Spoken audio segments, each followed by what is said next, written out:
એટલે સંસ્કૃતિ પોતાની જાણવાની પહેલું પગથિયું પોતાનો ભૂતકાળ જાણવો છે. એક સાદો દાખલો આપું તમને સમજાઈ જાય એટલા માટે. કોઈ આબરૂદાર વ્યક્તિ હોય, આ જીતુભા સાહેબ જે ચુડાસમા રાજપૂત સમાજના પ્રમુખ, તો એમનો દીકરો છે એ ગામમાં ગમે ત્યાં જાય, સાહેબનો દીકરો તો કોક ઠપકો દે ને કે એવા આબરૂદાર વ્યક્તિનો પુત્ર થઈને તું કે આ કરસ, એટલે તરત એને ઇનિબિશન આવે, ખોટું કામ ન કરી શકે. એવી રીતે આપણે પોતે ભૂતકાળ જાણીએ એટલે આપણા વડવાઓએ લાખો કરોડો આ દેશની ધર્મ સંસ્કૃતિ જાણવા માટે થઈને શિર કટાવેલા છે. અને એટલા માટે આપણે કોઈ પણ એવું જે દેશ માટે અને આ સમાજ માટે સારું ન હોય, અને એટલા માટે ભૂતકાળ યાદ રાખવો બહુ જરૂરી છે. સંસ્કૃતિ જાળવવાનું પહેલું પગથિયું પોતાનો ભૂતકાળ જાણવો છે. અને જેને કોઈ ભૂતકાળ ન હોય, જેને કાંઈ ન હોય, એ કોઈ દિવસ સંસ્કૃતિમાં જળવાઈ ન શકે. વર્ણશંકર થઈ જાય. આપણે કહીએ છીએ કે આ તો વર્ણશંકર નીકળો, ગમે ત્યાં ઘરમાં બેહાડજે, ગમે તે જાય, પછી હાવ નાશ થઈ જાય, એના કુળનો ટોટલ નાશ થઈ જાય. એટલે એવી વર્ણશંકર પ્રજા ન કરવી હોય તો ચોક્કસ પોતાના ભૂતકાળ અને પોતાનું કુળનું ગૌરવ હોવું જોઈએ. અને રાજપૂતો છે, હજારો વર્ષ થવા છતાં, આપ સૌ પણ 471 વર્ષ થયા મને કીધું, છતાં પણ પોતાનું કુળ ગૌરવ, પોતાનો ઇતિહાસ ભૂલ્યા નથી. એ તો ઠીક, તમને હું કહું કે હું ગુજરાત રાજપૂત યુવા સંઘ અને વર્લ્ડ ઓર્ગેનાઇઝેશન રાજપૂત સાથે જોડાયેલો છું અને 4 વિશ્વ કોન્ફરન્સ કરી છે. એટલે આપણે કહું છું, વેબસાઇટ છે, હજારો ઈમેલ મને પાકિસ્તાનથી આવે છે, હજારો, કેટલાય મોબાઈલ ફોન આવે છે પાકિસ્તાનથી. 98 lakhs, યાદ રાખજો, 98 લાખ મુસ્લિમ રાજપૂત આજે પાકિસ્તાનમાં છે. મુસ્લિમ રાજપૂત 98 લાખ. અને પાકિસ્તાની આર્મી ઉપર, પાકિસ્તાન ઉપર એમનું વર્ચસ્વ છે.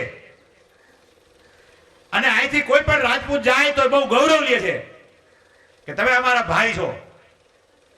અને આજે પણ થર પારકરમાં એ રાજપૂતો બહુ સમાનથી રહી શકે છે. એનું કારણ છે મુસ્લિમ રાજપૂતો. મુસ્લિમ થયા છતાં પણ રાજપૂતોનો ઇતિહાસ ભૂલ્યા નથી. અને મારે કેટલાય વાત થાય છે, મને મોબાઈલ આવે છે, મને ઈમેલ આવે કે તમે શું અમને કેમ ગણતા નથી? તો કે અમે આજની તારીખમાં પણ અમે અમારી જે જૂની સંસ્કૃતિ છે એને અમે ભૂલ્યા નથી. 98 લાખ, વિચાર કરો તમે. ને સમગ્ર પાકિસ્તાન ઉપર એનું જોરદાર વર્ચસ્વ છે. અમે કાશ્મીરમાં ફરવા ગયા હતા, એક રાજપૂત કોન્ફરન્સ કરી હતી હરિદ્વારમાં 2006માં. એ કે પછી હડતાલ પડી હતી, મારે આવી જવાનું હતું. અમે 550 માણસો ગુજરાતથી ગયા હતા હરિદ્વાર સ્પેશિયલ ટ્રેનમાં. અને પછી અહીંયાથી કાશ્મીર ફરવા ગયા હતા, કાશ્મીર 2006માં. એમાં ફેમિલી સાથે બધા હતા, 550 જણા. અને ફૂલ ત્રાસવાદ ચાલે. એટલે અહીંયાના રાજપૂત સમાજના પ્રમુખ છે નારાયણસિંહ જમવાલ, એ મિત્ર છે મારા. એને ફોન કર્યો કે ભાઈ અહીંથી 550 રાજપૂતો આવે છે, કાશ્મીરમાં ફરવાનું છે. એ કે આવવા દો કે. મેં કહ્યું ત્રાસવાદ છે ને, એ ત્રાસવાદ કે આપણી પાસે કઈ કામ ન આવે. એ ત્રાસવાદી કે આપણાથી બીવે છે, આપણે જાણે જ કે એમાં ઘણા આપણા છે, ખબર છે. રાજપૂતોને કોઈ ત્રાસવાદીઓ હટતા નથી. એ તાલિબાનમાં કેટલાય છોડા છો તમારા ભાઈઓ.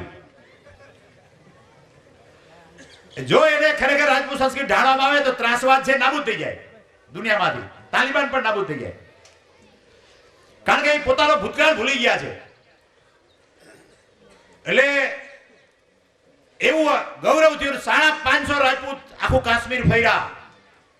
આપણે પોતે, હું પોતે સાક્ષી છું, છતાં કોઈ પણ ક્યાંય પણ કોઈ જાતનું ડિસ્ટર્બન્સ નહીં. સૌથી તોફાની વિસ્તારમાં આપણી બસો ગઈ હતી. તો કોણ છે કે રાજપૂત સમાજનું બેનર આગળ, રાજપૂત સમાજની જીપ આગળ એક પાછળ, એનું કોઈ નામ ન લે. એટલે એક દેશની સંસ્કૃતિ, દેશનું સ્ટ્રેન્થ, દેશની તાકાત, આપણી દેશની એકતા, આપણા માટે એક જ ધરતી છે જે રહેવાનું સ્થળ છે. અહીંથી કેટલાય ઉત્સાહમાં પાકિસ્તાન ગયા તો આજની તારીખમાં પણ છેલ્લા તમે વિચારજો 15 દિવસમાં 1000 માણસો કરાચીમાં ગોળીથી મરી ગયા. અમે ગોળીબાર કર્યા. અને એ બધા મોહાજીર છે. મોહાજીર કોમી મુવમેન્ટ નામની સંસ્થા છે જે ભારતથી પાકિસ્તાન ગયા છે. આજની તારીખમાં પણ અહીંયા પાકિસ્તાન વાળા એને માર નાખે છે કે કારણ કે તમે તો બહારથી આવ્યા છો, નિરાશ્રિત છો, ભારતમાંથી આવ્યા, અહીં હું કામ આવ્યા? એટલે પોતાની માં આજે કોઈ લગ્ન થાય એ પોતાની માં મરી ગઈ, બાળકો એનો માં મરી જાય તો એનો બાપો છે બીજા લગ્ન કરે અને પછી થાય સાવકી માં. ઘણી પિક્ચર એના આવ્યા છે, ઘણી નવલકથા આવી છે. તો સાવકી માં છોકરાને શું દશા કરે આપણે જોઈ છીએ. તો પોતાની ધરતી, પોતાની માં સિવાય, આ ધરતી સિવાય આપણે જગતમાં કોઈ સોમાનથી રાખી ન શકે. આજે હજારો કરોડો લાખો લોકો અમેરિકા જાય છે તો સારો દેશ કહેવાય છે અમેરિકા, પણ અહીંયા આપણે સેકન્ડ ક્લાસ સિટીઝન છીએ. અહીંયા અહીંયા મોટી મોટી મૂછું ફેરવતા હોય, પૈસા વાળા હોય, ઘણા પટેલ છે કે અમેરિકા છે અમેરિકા, પણ અહીંયા જઈને દશા જોઈજો. અને તમે બીજે વિશ્વમાં બધે તમે સેકન્ડ ક્લાસ સિટીઝન છો પોતાની ધરતી સિવાય. અને આ ધરતીને મજબૂત કરવી હોય, જ્યાં રહી છે આપણે સલામત બનાવવી હોય, શાંતિ બનાવવી હોય, વિશ્વના નંબર 1 ભારતને બનાવવું હોય તો આપણામાં ટોટલ સંપૂર્ણ સાંસ્કૃતિક એકતા, પોતાના દેશ વિશેનો વિચાર એક હોવો જોઈએ. અને એનો માટો છે, એનો મુખ્ય પાયો છે રાજપૂત. રાજપૂત સિવાય ભારત માતાને બીજો કોઈ સલામત બનાવી શકે એવું માનતો નથી. હવે પોતપોતાને લૂંટવામાં પડ્યા છે, પોતાનું લૂંટી જાય. ઓલા કે હું 10,000 કરોડ ખાઈ જાઉં, ઓલો કે 20,000 કરોડ ખાઈ જાઉં, કે 1 લાખ કરોડ ખાઈ જાઉં, એ સ્પર્ધામાં પડ્યા છે. પોતાના હમણાં જ મારે વાત થઈ કે આવડો મોટો ગઢ હતો રાણાજીનો, આવડો મોટો ગઢ, અને છતાં લડાઈ થતી એટલે પોતે લડવા જતા. વિશ્વમાં બીજે ક્યાંય દાખલો નથી રાજપૂતો સિવાય કે રાજા પોતે લડવા જાય અને લડાઈમાં શહીદ થાય. વિશ્વમાં ક્યાંય દાખલો નથી રાજપૂતો સિવાય. રાજા તો બેઠા બેઠા જલસા કરે કે મને કોઈ બહુ માર નાખે અને સૈનિકોને અને સેનાપતિઓને મોકલે. તો એવા અને લાખો રાજપૂતોએ પગાર લીધા વગર આ દેશ માટે લડ્યા છે. લડાઈ થાય છે પગાર, અત્યારે તો બરોબર સૈનિકો લડે છે પણ પગાર ખાય છે. અમને કોઈ પગાર નતો મળતો, બરોબર. લડાઈ થઈ ભૂચરબો એ રીતે ગામે ગામ ઢોલ લાગ્યો, રાજપૂતો બધા આવી જાવ લડાઈ કરવા. તો વગર પગારે દેશ માટે લાખો કરોડો માથા સિર કટાવ્યા છે. તમારી જેમ નથી. દેશ માટે પૈસાની ગણતરી નથી, દેશ માટે પગારની ગણતરી નથી. દેશ માટે એક જ હોય, રાજપૂત છે એટલે દેશ માટે એમાં લડવું. અને એટલા માટે આ દેશને સલામત બનાવવો હોય તો રાજપૂત સિવાય વિશ્વમાં કોઈ નહીં બનાવી શકે. વધારે આપનો સમય નથી લેતો. આપ સૌએ મને શાંતિથી સાંભળો અને આ મોટી સંખ્યામાં ઉપસ્થિત રહ્યા છે, ધન્યવાદ પાઠવું છું. જય માતાજી. ઠાકોર સાહેબ ઉપસ્થિત છે તો એમને વિનંતી કરું છું સ્ટેજ પર આવે. નસવાડી તાલુકો, જિલ્લો વડોદરા, શ્રી ઘનશ્યામસિંહજી ચૌહાણ સાહેબ સ્ટેજ પર પધારશે. નેમ્બાને વિનંતી કરીશ કે સ્ટેજ પર આપણા જે મહેમાનો છે એમનો આપણી દીકરીઓ સાથે રહીને ફૂલ આપીને સ્વાગત કરશે. શ્રી નેમ્બા.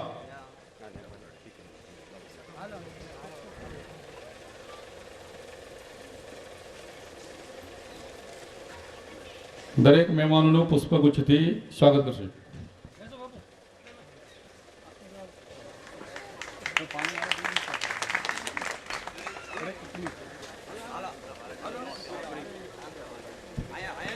આપણી જ દીકરી ક્ષત્રિયની પરંપરા મુજબ ફૂલગુચ્છથી બધા જ મહેમાનોનું સ્વાગત કરી રહી છે. એક નવી પરંપરા, નવી સ્થિતિ, નવી લાગણી, નવો ઉમંગ, નવો ઉત્સાહ. તાલીઓથી આપણે દરેક મહેમાનોનું હાર્દિક સ્વાગત કરશું, અભિવાદન કરશું. જે મહેમાનોને ઊભું થવાની તકલીફ હોય તે સ્થાન ગ્રહણ કરી શકે છે. બધા જ મહેમાનોનું પુષ્પગુચ્છથી રાણપુરની આપણી એક દીકરી કુંવારિકા પુષ્પગુચ્છથી સ્વાગત કરી રહી છે. મહેમાનોને અભિવાદન માટે આપણે બધા જરા જોરથી, વ્યવસ્થિત, તાલબંધ તાલીઓથી યુવાનોને કોઈ પ્રેરણા મળે. આ જન્મભૂમિમાંથી આપણે કંઈક પ્રેરણા લઈએ. એક પવિત્ર ભૂમિ ઉપર આપણે બેઠા છીએ ત્યારે આપણને પણ ગૌરવ થવું જોઈએ. જાડેજા સાહેબે જે ઇતિહાસની વાત કરી એમ એક વિદ્વાનનું વાક્ય છે કે જે જાતિ પોતાનો ઇતિહાસ ભૂલી જાય છે, સમય જતા ઇતિહાસ એને ભૂલી જાય છે. એટલે ઇતિહાસ આપણને ન ભૂલી જાય, આપણી પરંપરાને જાળવી રાખીએ. એ ત્યાગ અને બલિદાનની પરંપરાને જાળવી રાખી છે. માને નસવાડા ઠાકોર સાહેબને નેમભા શાલ આપણા શીલથી સ્વાગત કરશે માનનીય નસવાડન ઠાકોર સાહેબ.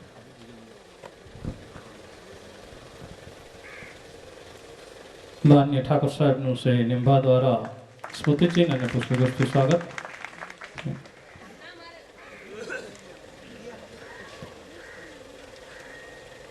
નિર્મલસિંહ આવે છે બાબા નિર્મલસિંહ ક્યાં છે નિર્મલસિંહ? આપ સૌને માહિતી મળે એ માટે હું શ્રી વિજયસિંહને વિનંતી કરું એ આપની સામે ઇતિહાસ રજૂ કરે. નિર્મલસિંહ. રાણપુર અશોભૂષણ શૌર્ય ધરાને સ્વભાવનર શ્રી જીતેન્દ્રસિંહજી, ગોયલવાડ ધણી શ્રી શિવભદ્રસિંહજી અને તમામ નામદારોનું હું રાણપુર ધરા ઉપર હાલાજી વંશજ તરીકે આપનું સ્વાગત કરું છું. શૌર્ય કળાએ ખીલી ઉઠેલા અને ધરતીના તેજ સમાન તમામ ક્ષત્રિય ભાઈઓનું હું સ્વાગત કરું છું.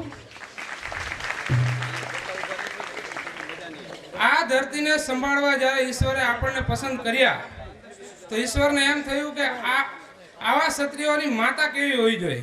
અને એક વાત સમજી લો, સૌથી દુનિયામાં શ્રેષ્ઠ વસ્તુ, શ્રેષ્ઠ ગુણ હોય તો માતાના છે ને. માતા છે જે સંસ્કાર પીવડાવી અને એવા શૌર્યવાન શક્તિશાળી પુરુષને જન્મ આપી શકે. એટલા માટે ઈશ્વરે આપણા માટે કેવી માતા મૂકી કે જે માતા બાળકનો જન્મ થાય અને એના ઘોડિયામાં ગલથુતીમાં જેણે શૌર્ય કળાના પાઠ ભણાવ્યા છે એવી માતાના ખોળે આપણને જન્મ દીધો છે. એટલે આપણને ગર્વ હોવો જોઈએ કે આપણે ક્ષત્રિય જન્મ્યા છીએ. અને એ માતા માટે કવિઓ લખે છે કે કેવી માતા હતી કે નિજ પોત સોતે બાલ પાલને મેં રઘુનાથ કે ગાયન ગાવતી थी. निज पोत सोते बाल पालने में रघुनाथ के गायन गाती थी. कहीं ज्ञान गीता समझाती थी, कहीं मौत का पाठ भणावती थी. घर अंबिका थी रण कालका थी, सोई हिंद की राजपूतानिया थी, सोई हिंद की राजपूतानिया थी. જે બાળકને ઘોડિયામાં મર્દાનગીના પાઠ ભણાવે એવી ક્ષત્રિયણો હતી ને એમના ખોળે આપણે જન્મ, એના ખોળા કુંદીને આપણે મોટા થયા છીએ.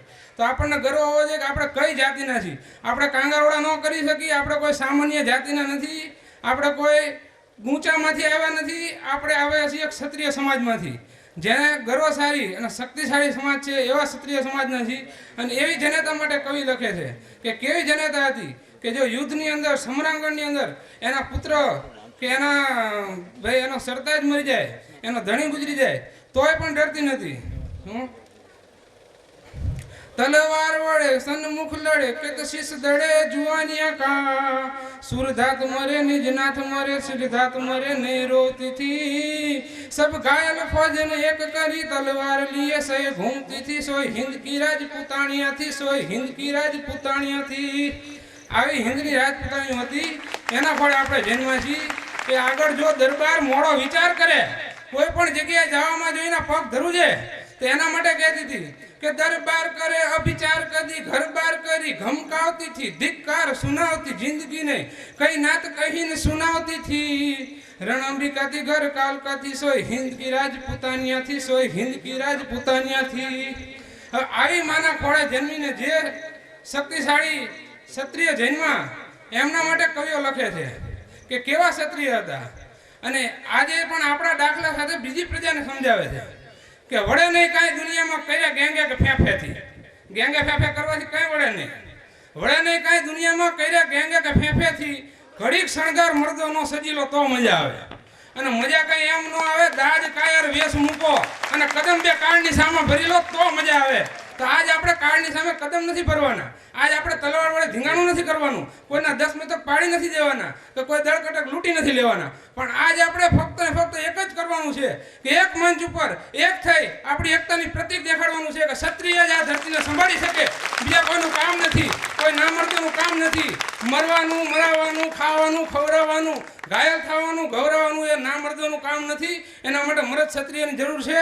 અને એ મરદ ક્ષત્રિય માટે કવિ લખે કે પડકાર કરતો ભલે મરતો રોકસોમાં રોઈને, જોઈ ધીંગાણામાં કામ આવી ગયો તો મરદ 100 ઊભા થશે એના એક ટીપે લોહીને. અને એનો જીવંત પુરાવો છે અમારા હાલાજી દાદા. આજ હાલાજી દાદા જો શહીદ હોય અને એ શહીદ હોય તો એમની તમે જોઈ લો કે એમની શાખામાં આજે 5000 ક્ષત્રિયો છે. મોલેસલામ ક્ષત્રિયો જેનો આખા ગુજરાતમાં નહીં પણ આખા ભારતમાં ડંકો વાગે છે. આ હાલાજીના દિજલા દાનનું છે મહત્વ. આ એમને જે મસ્તક આપ્યું છે એનું છે કે આજ આ તમામ પ્રજાને યાદ કરે છે. ગમે ત્યાં જાય અમારો ઉલ્લેખ થાય છે. અમે અમારી ખ્યાતિ ભૂલ્યા નથી, અમારો ઇતિહાસ ભૂલ્યા નથી. આજ અમારા નામ જુઓ, અમારી કીર્તિ જુઓ, અમારા ગામમાં અમારી 24માં ગમે ત્યાં અમારી બેઠક જુઓ. આજ પણ અમે બેઠા હોય તો અમારા કોળી નીચે બેસે એટલું અમને સન્માન આપે છે. અને એ સન્માન શું કામ છે કે અમે હાલાજી વંશના છીએ, ક્ષત્રિય વંશના છીએ, વીર વિક્રમ સંવતમાંથી આવ્યા છીએ. એના હિસાબે આ વિક્રમના વંશના હોવાના, હાલાજી વંશ હોવાના હિસાબે આજે મારું માન છે. એવા જો આપણા જેણે માથા કપાવી નાખ્યા છે, દાન દીધા છે, અને એકલું એવું નહીં કે શૌર્ય કળા જાણે છે, આપણા દાનવીર પણ છીએ. સાવજ જેવા સિંહના દાન દેવાવાળા પરમારુ છે. અને એ પરમારુના અમે વંશજો, તે આપણને મને ગર્વ છે કે હું પરમાર વંશજ છું અને તમને પણ ગર્વ હોવો જોઈએ. તો મારી એક જ અપીલ છે કે ગમે ત્યારે ક્ષત્રિય સમાજમાંથી અવાજ ઉઠે કે ભાઈઓ એક થાવ, એટલે એક મંચ ઉપર હાજર થાવ અને એક મંચ ઉપર સમાજ ભેગા થઈ અને એક તાકાત બતાવો. જય હિન્દ.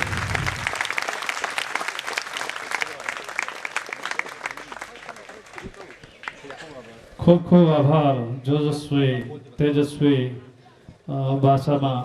હવે બાપા ફૂલથી બધાને છોટા ફૂલથી સ્વાગત કરે છે. બાપા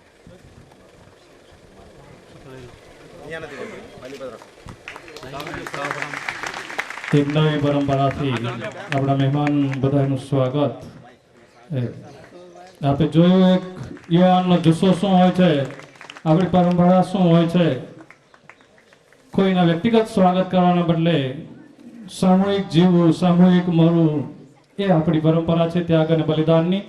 જયેન્દ્રસિંહ જાડેજાને જે આમ સમાજે પ્રશ્ન પૂછ્યો છે, હું માનું છું કે રાણપુરના એ યુવાને બહુ જડબાતોડ જવાબ દઈ દીધો છે.